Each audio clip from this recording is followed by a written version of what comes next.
सन सोपाने बांधी गांठ पिछड़ा पावे 100 में 60, इसमें तो किसी खास जाति के डोमिनेंस की बात नहीं थी, इसमें किसी परिवार के डोमिनेंस की तो बात नहीं थी कि संगठन और सत्ता में केवल उन्हीं का चलेगा, उन्हीं के घर का पैदा हुआ संगठन का भी चीफ बनेगा और उन्हीं के घर का पैदा हुआ सीएम भी बनेगा। तो कहने का मतलब ये कि वंशवाद और परिवारवाद समाजवाद के विचारधारा के बिल्कुल विपरीत है, ये कभी एक साथ चल ही नहीं सकता। लेकिन ये बहुजन की राजनीति का कंसेप्ट असल में राष्ट्रपिता ज्योतिबा फूले ने दिया था। इन लोगों ने जो सबसे बड़ी गलती की, समाजवाद का चोला पहन करके अपने परिवार और अपनी जाति तक सीमित रहे, शुरू से ही 3 वर्गों पर केवल फोकस की।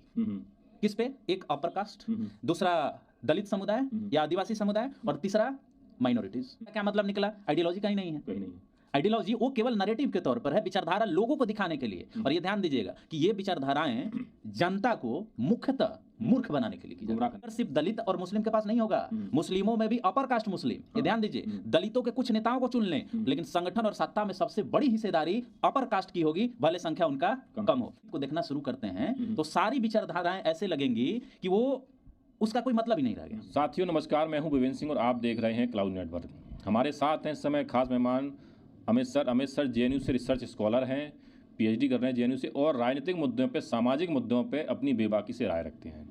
आज हम सर से बात करेंगे कि जो वर्तमान में राजनीतिक पार्टियां हैं, जो वर्तमान जो राजनीति हो रही है, क्या वो राजनीतिक पार्टियां अपने विचारधारा पे कायम हैं, उनके अनुरूप काम कर रही हैं, या ये कहिए कि विचारधारा से भटक गई हैं। सर सबसे पहले तो आपको बहुत स्वागत है। धन्यवाद ये मौका देने के लिए। क्या कहें सर, जो वर्तमान में राजनीति हो रही है, जो राजनीतिक पार्टियां हैं, तो क्या ये अपनी विचारधारा के अनुरूप काम कर रही हैं या विचारधारा से भटक गई हैं? हाँ, ये बहुत बड़ा सवाल आपने पूछा, और इस सवाल का मैं जवाब थोड़ा सा उसको और मॉडिफाई करके मैं देना चाहूँगा, और उसको मतलब हम कहें कि संदर्भ में ला करके बताना चाहूँगा कि देखिए, अगर मोटे तौर पर आप देखें तो विचारधारा अगर हम कहते हैं तो मोटे तौर पर किसी भी राजनीतिक व्यवस्था में, क्योंकि ये एकेडमिक चर्चा नहीं इसलिए हम उस पर नहीं जा रहे हैं, लेकिन 3 तरह की विचारधाराएं मोटे तौर पर होती हैं। एक तो होता है आप कह सकते हैं दक्षिणापंथी होता है, राइट जो आइडियोलॉजी होता है, एक वामपंथ होता है जो लेफ्ट आइडियोलॉजी होता है, और एक सेंटर होता है मतलब जो केंद्र में होता है, मतलब दोनों के बीच में एक वो आइडियोलॉजी होती है, विचारधारा होती है, दोनों में मिला के वो चलता है। लेकिन अगर भारत में देखें तो एक और समाजवादी विचारधारा की खूब चर्चा होती है, ठीक है। लेकिन ये सारी जो विचारधाराएं हैं, भारत में जब संविधान लागू हुआ और संविधान में खास करके जो पार्लियामेंट्री इलेक्शन होता है, यानी चुनावी राजनीति जो होती है, जिसमें वोट लेना होता है लोगों का, जिसकी जितना संख्या है, मतलब ऐसे भी कह सकते हैं जिसकी जितनी संख्या भारी उसकी उतनी हिस्सेदारी। ये जो राजनीति है इसको समाजवादी राजनीति, ये समाजवादी राजनीति मार्क्स वाला समाजवाद का नहीं है, ये ध्यान देने की जरूरत है। ये भारत में समाजवादी राजनीति जो है ये 1934 में शुरू होता है, जब कांग्रेस सोशलिस्ट पार्टी की स्थापना होती है, वो भी बिहार से, ठीक है। और ये जो राजनीति है, समाजवादी राजनीति भारत में जो कहते हैं, रिफाइन जो रूप होता है ना, वो डॉक्टर राम मनोहर लोहिया ने शुरू किया था, आचार्य नरेंद्र देव और बाद में राम मनोहर लोहिया ने। और अगर कहें कि उस विचारधारा को रियल में स्थापित करने वाला इस भारत में और उसके आधार पर राजनीति करने वाला कोई व्यक्ति हुआ तो वो है राम मनोहर लोहिया। उन्हीं के राजनीति से प्रेरित होकर के आप समझिए कि बिहार जैसे और यूपी जैसे राज्यों में 1967 में गैर कांग्रेसी सरकार बनी, जिसमें बाबू जगदेव प्रसाद का बहुत बड़ा रोल है, ठीक है। तो मैं फिर उसी बात पर आता हूं कि जो विचारधाराएं हैं, वो विचारधाराएं जब आप यहां चुनावी राजनीति को देखना शुरू करते हैं तो सारी विचारधाराएं ऐसे लगेंगी कि वो उसका कोई मतलब ही नहीं रह गया, क्योंकि यहां वोट लेना है। और वोट कैसे लेना है? जाति के आधार पर लेना है, धर्म के आधार पर लेना है, रीजन के आधार पर लेना है, ठीक है, जेंडर के आधार पर लेना है। तो यही कंट्राडिक्शन है। सब लोग कहते हैं कि हमारी आइडियोलॉजी है। जैसे एक एग्जांपल उठाइए आप कांग्रेस का। कांग्रेस को माना जाता है कि ये लिबरल पार्टी है, सेंटर की पार्टी है, केंद्र की पार्टी है, ठीक है। लेकिन जब इसके पूरे इतिहास को उठा के आप देखेंगे ना, तो इसका 1947 से लेकर के 1990 तक का फेज जिसमें कांग्रेस की सरकारें रही हैं, इस इस पीरियड को रूढ़िवादी लोकतंत्र क्रिस्टोफर जेफरलोट कहते हैं। रूढ़िवादी लोकतंत्र। अब समझिए ऐसे क्या दिखाया जाता है कांग्रेस के द्वारा, हम तो लिबरल हैं, हम प्रोग्रेसिव हैं, प्रगतिशील हैं, हम संवैधानिक मूल्यों में विश्वास करते हैं। लेकिन जैसे इनके राजनीति के तह में आप घुसेंगे तो ये पता चलता है कि ये सारी चीजें जो कहने वाली हैं वो केवल कहने वाली हैं, उसके उलट ऊपरी तौर पे, और उसके एकदम मतलब उनका कार्यकलाप बिल्कुल उल्टा है। तो इसका क्या मतलब निकला? आइडियोलॉजी कहीं नहीं है, कहीं नहीं है। आइडियोलॉजी वो केवल नरेटिव के तौर पर है, विचारधारा लोगों को दिखाने के लिए। और ये ध्यान दीजिएगा कि ये विचारधाराएं जनता को मुख्यतः मूर्ख बनाने के लिए, गुमराह करने के लिए। लेकिन असल में विचारधारा क्या होती है उनकी? असल में विचारधारा ये होती है कि जो शुरू से ही मजबूत रहा है। जैसे एक एग्जांपल मैं देता हूं, कांग्रेस का आज भी वही लगभग नीति है। कांग्रेस शुरू से ही 3 वर्गों पर केवल फोकस की। किस पे? एक अपर कास्ट, दूसरा दलित समुदाय या आदिवासी समुदाय, और तीसरा माइनॉरिटीज। और इन 3 को मिला करके उनको ये दिखता था कि इन तीनों के वोट से हम आराम से सरकार बना लेंगे, क्योंकि यहाँ पर क्या है? मेजोरिटी का सिस्टम है, first past the post system उसको कहते हैं। ठीक है, तो बाकी की जरूरत ही नहीं। मैं भी कुछ मुख्य जातियां, कुछ मुख्य जातियां, और उसमें खास करके सत्ता और संगठन दोनों में ये भी समझने वाली बड़ी इंपॉर्टेंट बात है कि ये तीनों में लीडरशिप दलित और मुस्लिम के पास नहीं होगा। मुस्लिमों में भी अपर कास्ट मुस्लिम, ये ध्यान दीजिए, दलितों के कुछ नेताओं को चुन लें, लेकिन संगठन और सत्ता में सबसे बड़ी हिस्सेदारी अपर कास्ट की होगी, भले संख्या उनका कम हो। ये कहते हुए कि हम तुमको स्थान दे रहे हैं, इसको पॉलिटिक्स ऑफ कोऑप्शन कहते हैं। जैसे ही किसी दलित पिछड़े का नेता उभरना शुरू होगा तो उसको लालच दे करके अपने विचारधारा में शामिल करा लीजिए और उसके राजनीति को वहीं खत्म कर दीजिए। ये असल में कांग्रेस की पॉलिटिक्स है। जैसा कि आपने लोहिया जी की बात कही और समाजवाद की बात की, तो सबसे पहले समाजवाद से, समाजवादी पार्टी से ही हम लोग शुरुआत कर लेते हैं कि जो समाजवादी पार्टी लोहिया जी की बात करती, आज भी समाजवादी पार्टी जो राष्ट्रीय अध्यक्ष हैं वो लोहिया जी की बात करते हैं। क्या लगता है कि आज आपको कि समाजवादी पार्टी लोहिया जी के या समाजवाद के सिद्धांतों पर चल रही है, उन सिद्धांतों के लिए तहत काम हो रहा है? बिल्कुल नहीं, एकदम इसका हमारा उत्तर है नकारात्मक। तो क्यों लगता है निगेटिव? इसलिए कि देखिए, लोहिया जी ने जो बातें कही थी, लोहिया जी की जो विचारधारा समाजवाद की थी, उस समाजवाद का जो उद्देश्य था वो उद्देश्य ये था कि उनके समाजवाद को जब हम पढ़ते हैं तो ये पता चलता है कि उस समाजवाद में जो जाति आधारित शोषण है उसको उन्होंने रिकॉग्नाइज किया।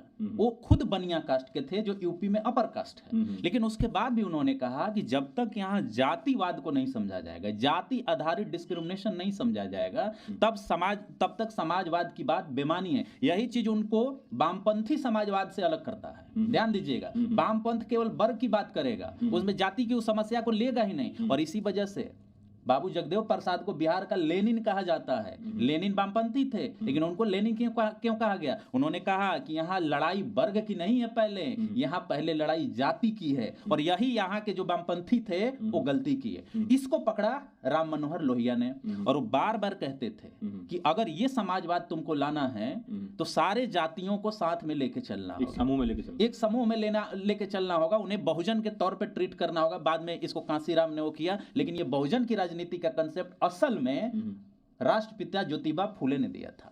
अच्छा। ये भी समझिएगा। ठीक है, अब यहां क्या हुआ? उन्होंने तो ये विचारधारा दिया ना कि भाई जो संसोपा ने बांधी गांठ पिछड़ा पावे 100 में 60। क्या पिछड़ा में केवल यादव की बात उन्होंने की? नहीं, सभी की बात की उन्होंने। अब इसी पर समाजवादी पार्टियां जो कहती हैं, चाहे वो राजद की बात हो, चाहे आप समाजवादी पार्टी यूपी वाले की बात हो, उनको अब उठा के इस पैरामीटर पर देखिए। इस संसोपा ने बांधी गांठ पिछड़ा पावे 100 में 60, इसमें तो किसी खास जाति के डोमिनेंस की बात नहीं थी, इसमें किसी परिवार के डोमिनेंस की तो बात नहीं थी कि संगठन और सत्ता में केवल उन्हीं का चलेगा, उन्हीं के घर का पैदा हुआ संगठन का भी चीफ बनेगा और उन्हीं के घर का पैदा हुआ व्यक्ति सीएम भी बनेगा। तो कहने का मतलब ये कि वंशवाद और परिवारवाद समाजवाद के विचारधारा के बिल्कुल विपरीत है, ये कभी एक साथ चल ही नहीं सकता। अगर कोई कह रहा है कि हम समाजवादी भी हैं और हम परिवारवादी भी हैं, वंशवादी भी हैं, तो वो उस विचारधारा के साथ खिलवाड़ कर रहा है और जनता को मूर्ख बना रहा है। और जनता को यह समझना होगा कि हमें मूर्ख बनाया जा रहा है वोट लेने के लिए। केवल हमने शुरू में भी ये बात कही आपसे, ये सामने दिखाना है कि हम समाजवादी हैं, असल में वो समाजवादी हैं ही नहीं। क्योंकि हमने क्या कहा, ये तो दोनों क्या साथ माना साथ जाए जो नहीं चला सत्ता से बाहर है समाजवादी पार्टी, क्या यही रीजन है कि वो वंशवाद और जातिवाद के एजेंडे को, समाजवाद को भूल के वंशवाद जातिवाद पर इसलिए सत्ता से बाहर है आज? एक कारण जरूर है, लेकिन यही केवल कारण नहीं है। एक तो ये कारण है कि विचारधारा को उन लोगों ने तिलांजलि दे दी, अपने भूल गए। हाँ, अपने संगठन और सत्ता में उस विचारधारा का कोई रिफ्लेक्शन है ही नहीं। अगर अखिलेश जी चाहें तो जिला मंत्री, जिला सचिव सब बदल सकता है। अगर बिहार में लालू जी चाहें तो उनके आशीर्वाद से कुछ भी हो सकता है। वो लोग राजा की तरह रहते हैं सर, वो राजा की तरह रहते हैं, उनमें कोई भी समाजवाद का लक्षण नहीं है। लेकिन वोट लेना है, इसलिए समाजवाद का नारा हमें बुलंद करना है। लेकिन उनके व्यवहार में जब आप जाइएगा ना, तो व्यवहार वो समाजवादियों का है ही नहीं। तो एक तो ये पहला कारण है कि आपने विचारधारा को तिलांजलि दे दी, और जब दी तो लोग उनकी तरफ झुकने लगे, उन राजनीतिक पार्टियों की तरफ झुकने लगे जिनकी कोई विचारधारा नहीं है। जैसे अरविंद केजरीवाल, इनका कोई आइडियोलॉजी नहीं है। ये इनको कहते हैं ट्रांजैक्शनल पॉलिटिक्स करने वाले, ये विचारधारा की बात ही नहीं करेंगे। जैसे बिहार में नीतीश कुमार हैं तो रहे तो समाजवादी हैं, लेकिन असल में उनकी पॉलिटिक्स ट्रांजैक्शनल हो गई है। ट्रांजैक्शनल पॉलिटिक्स उस पॉलिटिक्स वो भी तो समाजवादी विचारधारा से तो निकले आए, लालू जी और नीतीश जी समाजवादी मतलब विचारधारा के तहत आए थे। लेकिन आज क्या समाजवादी विचारधारा के क्यों, मतलब ऐसा लग रहा है कि समाजवादी विचारधारा के विपरीत जा रहे हैं, उन विचार तिलांजलि दी जैसे आपने कहा। यहाँ पर थोड़ा सा डिफरेंस आपको करना पड़ेगा। जो लालू जी का पॉलिटिक्स था और जो नीतीश का पॉलिटिक्स है, नीतीश जी का, ये बिल्कुल अलग है। अच्छा। इसमें आपको अंतर करना पड़ेगा, क्योंकि वो आते उसी ढर्रे से हैं, उसी आइडियोलॉजी से हैं, लेकिन जो इन्होंने काम किया है, नीतीश जी ने जो काम किया वो थोड़ा सा अलग, स्लाइटली अलग काम किया है। उन्होंने कभी भी राजनीति में आकर के समाजवादी राजनीति कहते हुए वंशवाद को नहीं बढ़ाया, उन्होंने परिवारवाद को बढ़ावा नहीं दिया। तो हमारे कहने का मतलब, अच्छा, एक दूसरी बात मैं जो इंडिकेट करने जा रहा हूं कि इन लोगों ने जो सबसे बड़ी गलती की, समाजवाद का चोला पहन करके अपने परिवार और अपनी जाति तक सीमित रहे। आप समझिएगा, इन सारे पार्टियों को का इतिहास उठाइएगा ना, तो इनका कुछ कोर वोट बैंक कहा जाता है। ये कोर वोट बैंक कुछ और नहीं, जाति का वोट है। और जब इनको ये वोट मिलता है, तो जब ये काम करते हैं तो उनके काम के रिफ्लेक्शन देखिए, केवल उन्हीं जातियों के लिए काम करेंगे, उन्हीं के सबसे ज्यादा मिनिस्टर बनेंगे, उन्हीं के सब ब्यूरोक्रेट होंगे, ठेकेदारी से लेकर रोड के ठेका तक सब खाली उसी जाति का होगा। अरे भाई, वोट हमारा लीजिएगा। तो ये बात जब आप कहते हैं कि सन सोपा ने बांधी गांठ, हम रिपीट बार बार इसीलिए कर रहे हैं, सन सोपा ने बांधी गांठ, पिछड़ा पावे 100 में 60, तो क्या उस पार्टी के उसी जाति के लोग जो 60% है वही खाली? मतलब ये 60% सारे बहुजन की बात हुई ना। तो भाई, अगर आप कहते हैं कि समाजवादी हैं, तो खाली हम कांग्रेस में हक मांगेंगे क्या? तो उस पार्टियों में भी 60% चाहिए ना भाई, सबकी भागीदारी, और वो नहीं है। जैसे कि आपने लालू और नीतीश जी की बात करी कि लालू और नीतीश जी थोड़ा सा अलग हैं, एक स्लाइड मोड। हाँ, नीतीश जी में और लालू जी की मैं बात करूं तो नीतीश जी ने सीएम पद के लिए भी उन्होंने अपना पद छोड़ के जीतन मांझी को बनाया, और लालू जी की पार्टी में तो अध्यक्ष उनके परिवार के लोग हैं, नेता प्रतिपक्ष सब कुछ हो। लेकिन नीतीश जी ने, उनकी पार्टी में अध्यक्ष का भी चुनाव हो जाता, अध्यक्ष भी बदल जाते हैं, नीतीश जी ने एक बार मौका भी दिया। तो आखिर क्या वजह है कि नीतीश जी किसी और को मौका देते हैं, वो उनको छोड़ के चला जाता है? देखिए, ये बहुत इम्पोर्टेंट आपने सवाल उठाया, लेकिन इस सवाल को थोड़ा सा हम और रिफॉर्मुलेट करके हम बताना चाहेंगे कि उनको छोड़ के बिल्कुल लोग चले जाते हैं। एक चीज़ आपको समझना होगा बिहार में, कि बिहार की राजनीति लालू जी के सेंटर में नहीं अब घूमता, नीतीश जी के सेंटर में घूमता है। नीतीश केंद्रित राजनीति है बिहार की अब। ये अगर कोई कहता है कि लालू केंद्रित है तो उसको गलतफहमी है। ठीक है, 2005 से लेकर के 25 तक लगभग इतने साल हो गए, नीतीश जी केवल शासन में है। एक बात ध्यान रखिएगा। दूसरी बात जो मैं ये कहना चाहता हूँ कि जो समाजवादी विचारधारा की पार्टियां जैसे आरजेडी है बिहार में, जो करेक्शन उसको करना चाहिए अपने फंक्शनिंग में, उसने कभी नहीं किया। और नहीं करने का नतीजा क्या हुआ कि जिसको ये कहते थे वोट बैंक, हमारा समाजवादी वोट बैंक, वही इनसे बिछड़ता चला गया। वही तो वोट बैंक उनसे छिटक करके आज नीतीश के साथ है, और वो हमेशा सत्ता में है, हमेशा सत्ता में है। धोखा देना राजनीति में कोई बड़ी बात नहीं है। नीतीश जी ने भी बहुत बार पाला बदला है, ठीक है, लेकिन ये केवल कह देना कि नीतीश जी पलटू हैं, ये गलत है। सत्ता का सुख तो आरजेडी ने भी उनके साथ उठाया, भाजपा ने भी उठाया, जीतन राम मांझी ने भी उठाया, सबने उठाया। तो नीतीश जी ही केवल पलटू कैसे हुए? पलटू तो सब लोग हैं ना। तो कहने का मतलब ये कि नीतीश जी का यही काम करने का तरीका, वो भले रियल में पावर उन्हीं के पास होता है। ये भी ध्यान रखिएगा कि नीतीश जी के बिना पता नहीं हिल सकता, अनप्रिडिक्टेबल हैं बहुत सारी चीजें। हमको याद आता है एपिसोड लुई 16वां हुआ करता था पेरिस में, ठीक है, जब वहां राजतंत्र था, तो वो पहले खूब बोलता था, लेकिन जब वो सत्ता में आया ना, जो राजा बना वहां का, तो बोलता ही नहीं था। नीतीश जी का ये कैरेक्टर आज तक किसी पॉलिटिशियन में हमने नहीं देखा। हाँ, किसी को समझ ही में नहीं आता। सबका बात वो सुन लेंगे और सुनने के बाद वो क्या डिसीजन लेंगे ये किसी को पता नहीं। मतलब लगाम अपने हाथ में, लेकिन किसी को पता भी नहीं चले कि हमने लगाम लगा रखा है। ये किसी पॉलिटिशियन में बिहार के ये क्वालिटी नहीं है। और यही वजह है कि जो लोग सोचते हैं कि हम तुरंत पॉलिटिक्स में आए और नीतीश जी को मात दे देंगे, तो इस मात के खेल में नीतीश जी 20 हैं। तो मतलब नए नए लोगों के लिए जो बिहार में राजनीति को ख्वाब सपना देख रहे हैं, उनके लिए आप क्या कहें? मतलब कि सपने ही में रहेंगे वो लोग? देखिए, सपने में तो नहीं रहेंगे। निश्चित है कि नीतीश जी का एक नेचुरल एज है, ठीक है, इस बात से आप डिनाई नहीं कर सकते। वो उनका जब उम्र होगा तो रिटायर हो जाएंगे। लेकिन सबसे बड़ी चीज़ जो मैं कहना चाहता हूं, और ये सबको जानना चाहिए, कि जो लकीर नीतीश जी ने खींची है, जो 5 में सत्ता गई लालू जी की, उनका भी एक लकीर था सोशल जस्टिस के नाम पे, इसके नाम पे, लेकिन उसके पीछे क्या हो रहा था ये सबको पता था, और इसी वजह से नीतीश जी अलग हुए। अब बात आती है कि 2005 के सत्ता के बाद इन्होंने जो डेवलपमेंट, ठीक है, डेवलपमेंट पे आप लाख सवाल उठाइए, ठीक है, शिक्षा पर लाख सवाल उठाइए, क्योंकि वो तो सवाल उठेगा, लेकिन जो लकीर इन्होंने खींची है, चाहे वंशवाद के खिलाफ, परिवारवाद के खिलाफ, विकास के नाम पर, शिक्षा में जो बच्चियों को साइकिल उन्होंने दिया, ये सब चीजें जो किया, रोड सड़क बनवाने में, वो लकीर जब तक कोई पार नहीं करता। लीडरशिप की क्राइसिस भाजपा और आरजेडी में, चाहे बाकी पार्टियों में क्यों है? इसलिए है क्योंकि वो एक विचारधारा से आते हैं, नीतीश कुमार। और नीतीश कुमार के साथ साथ उन्होंने ये किया कि विचारधारा के साथ साथ जो अभी का पॉलिटिक्स है उसके साथ एक जो संबंध है उन्होंने बड़ा परफेक्टली डेवलप किया।